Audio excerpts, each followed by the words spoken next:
Hi, welcome to another video. मैं हूं doctor Vishal. आज हम बात करेंगे लेज़र पाइल्स सर्जरी के कॉस्ट के बारे में।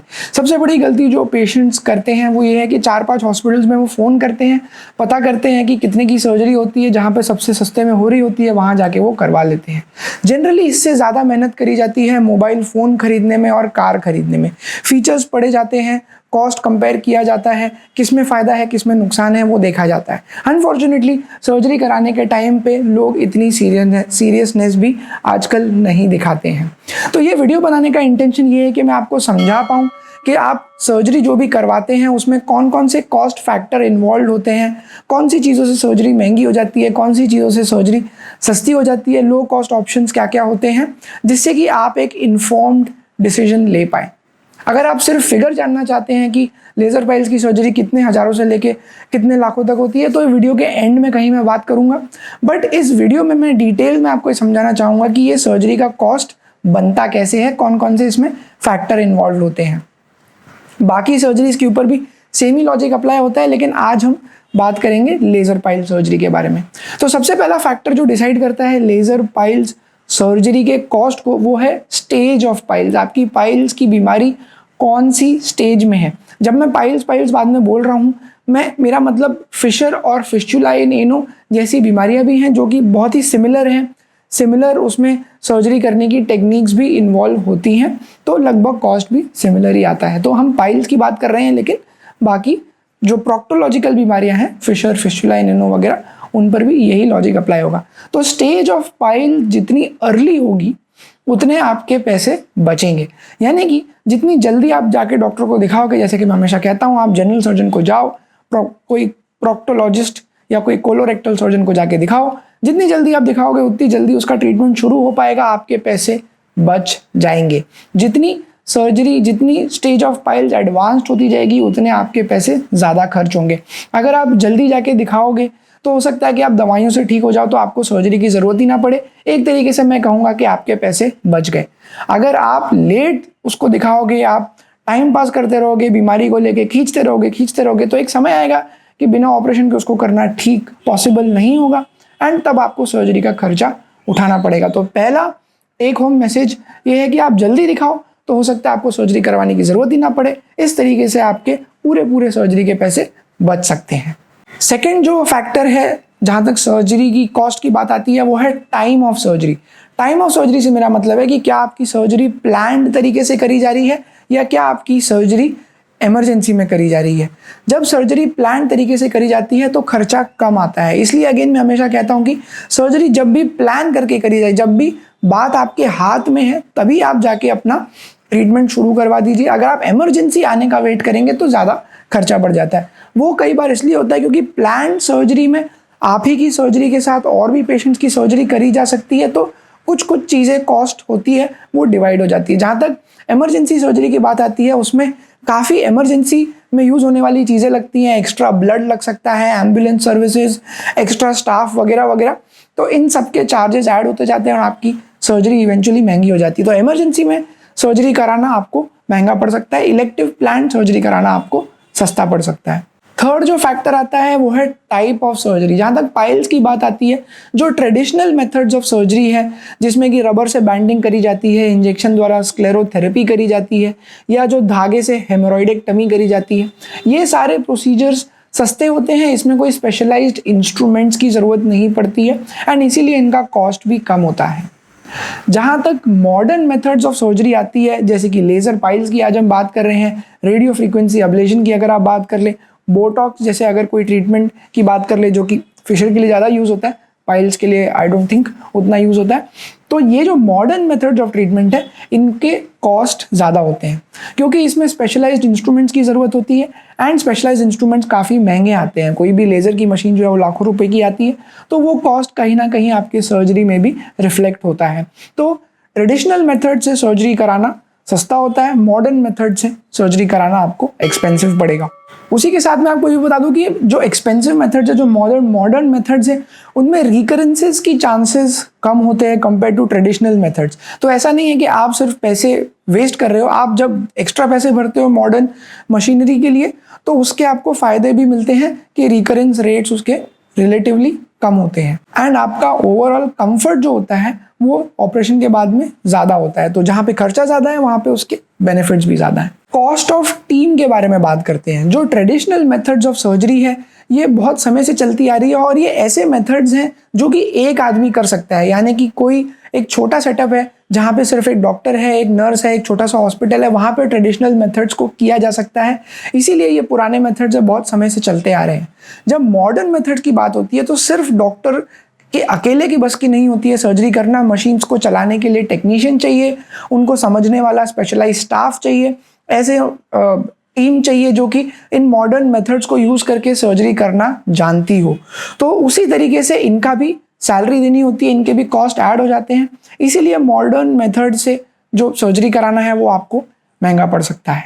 Cost of medication and consumables की बात कर लेते हैं। जहाँ पे ट्रेडिशनल मेथड्स ऑफ सर्जरी होती है वहाँ पे कंज्यूमेबल्स काफ़ी कम यूज़ होते हैं। कंज्यूमेबल्स का मतलब होता है ऐसी चीज़ें जो कि सर्जरी करते समय ख़त्म हो जाती है। फॉर एग्जांपल अगर मैं ट्रेडिशनल मेथड ऑफ सर्जरी की बात करूं तो उसमें कंज्यूमेबल में आ जाएंगे जो थ्रेड्स यूज़ होते हैं। तो ये जो थ्रेड है ये एक बार यूज़ हो जाता है तो दोबारा यूज़ नहीं हो सकता, वो कंज्यूम हो जाता है। इसका कॉस्ट कम होता है, इसलिए ट्रेडिशनल मेथड्स ऑफ सर्जरी में आपको उतना खर्चा नहीं आता है। जहाँ तक मॉडर्न मेथड्स की बात आती है उसमें कंज्यूमेबल ज़्यादा लगते हैं। फॉर एग्जांपल अगर लेज़र सर्जरी की बात करें तो उसमें जो लेज़र का प्रोब है वो एक तरीके का कंज्यूमेबल है, वो यूज़ होता जाता है जैसे जैसे सर्जरी करते जाते हैं एंड उसका भी कॉस्ट सर्जरी में ऐड हो जाता है। कंज्यूमेबल्स के बारे में एक और चीज़ ये है कि जो मॉडर्न टेक्निक है, जो मॉडर्न मशीनरी है, उसमें बहुत सारी चीज़ें डिस्पोजेबल होती है, यानी कि आपने एक बार पैकेट से खोल दी तो वो इंस्ट्रूमेंट को आप दोबारा यूज़ नहीं कर सकते। ऐसा इसलिए किया जाता है जिससे कि इन्फेक्शन, क्रॉस इन्फेक्शन, किसी दूसरे व्यक्ति के इन्फेक्शन या इंस्ट्रूमेंट द्वारा होने वाले इन्फेक्शन के चांसेस कम हो जाए। At the same time disposable instruments हैं तो वो एक ही बार यूज़ होते हैं, उनकी क्वालिटी, शार्पनेस वगैरह अच्छी रहती है। बट इसका नुकसान ये है कि इसका भी कॉस्ट जो है वो आपकी सर्जरी में ऐड हो जाता है। मेडिसिन की बात कर लेते हैं। जनरली जो लो कॉस्ट जगहों पे सर्जरी होती है वहाँ पे जेनरिक मेडिसिन यूज़ करी जाती है एंड जो हाई कॉस्ट वाली सर्जरी है जैसे लेज़र पाइल्स अगर आप किसी अच्छे हॉस्पिटल से कराएंगे तो वहाँ पे ब्रांडेड मेडिसिन यूज़ होती है। अब ये बड़ा कन्फ्यूजन है कि जेनरिक मेडिसिन अच्छी है या ब्रांडेड मेडिसिन अच्छी है। उसके पीछे काफ़ी सारे फैक्टर्स हैं एंड इंडिया जैसी जगह में एटलीस्ट न्यूज़ रिपोर्ट्स में मैंने ये पढ़ा है कि इंडिया में काउंटरफीट मेडिसिन काफ़ी बनाई जाती हैं, यानी कि नकली मेडिसिन भी काफ़ी आती हैं। अब वो ब्रांडेड भी आ सकती हैं, जेनरिक भी आ सकती है, तो ये कहना मुश्किल है। हाउएवर जहाँ तक सर्जरी की बात आती है, जहाँ तक आपकी डायरेक्ट हेल्थ की बात आती है, आई वुड प्रेफर कि जो भी बेस्ट मेडिसिन है वो मैं एज अ डॉक्टर आपको दूं एंड मैं चाहूँगा एज अ पेशेंट आप भी उसको अफोर्ड कर पाएँ।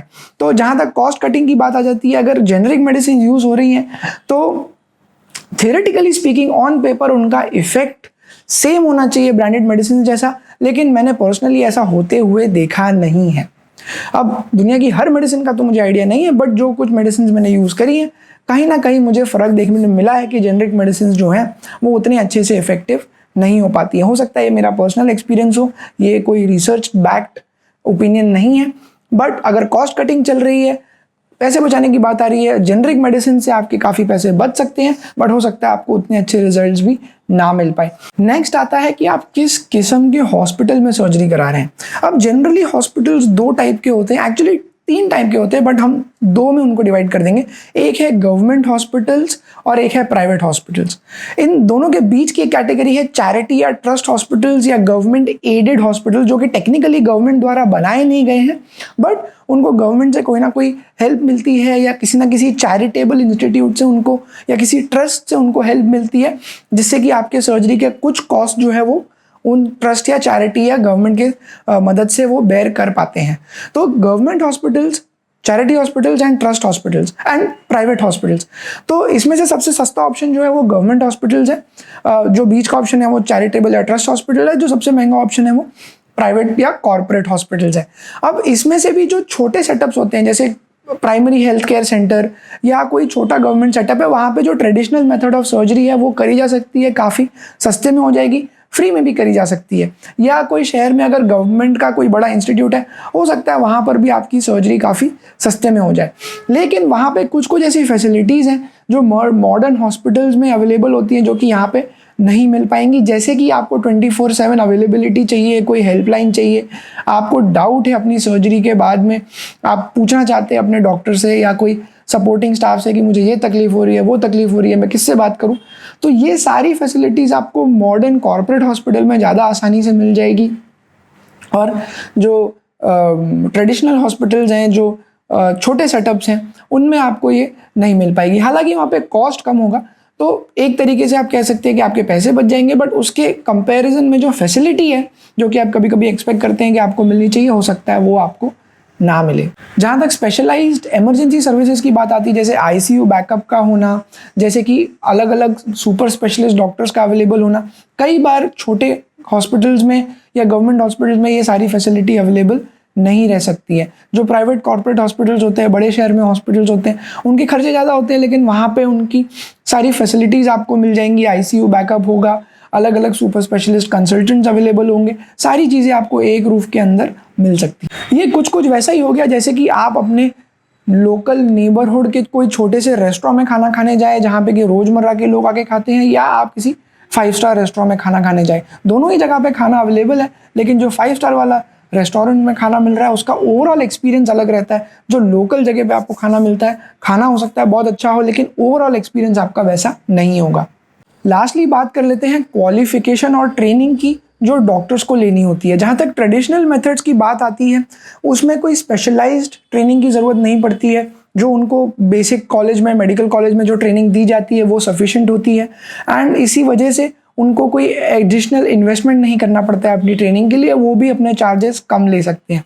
हाउएवर जहाँ तक बात आती है मॉडर्न मेथड्स की, इनके लिए स्पेशलाइज्ड ट्रेनिंग लेनी होती है, इंस्ट्रूमेंट्स खरीदने होते हैं, जो ट्रेनिंग के कोर्सेज हैं उनकी फ़ीस वगैरह भरनी होती है, तो उसमें एक अलग तरीके का इन्वेस्टमेंट लगता है, एंड इवेंचुअली इसका जो रिटर्न्स है वो सर्जरी के कॉस्ट में कहीं ना कहीं ऐड हो जाते हैं।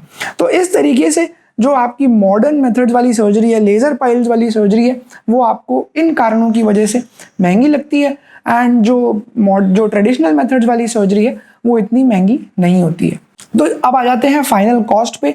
जहाँ तक लेज़र पाइल्स की बात आती है, इसका कॉस्ट एक एवरेज शहर में अगर आप बात करें किसी प्राइवेट हॉस्पिटल में, छोटे नर्सिंग होम वगैरह से में अगर शुरू करेंगे, तो it should cost you in my opinion somewhere around 45,000 rupees के आसपास का बिगनिंग कॉस्ट होना चाहिए, ऐसा मुझे लगता है। ऑफकोर्स मैं हर हॉस्पिटल, हर जगह, हर पेशेंट के लिए तो नहीं कह पा रहा हूँ, बट ये एक बहुत ही रफ अंदाज़ा है।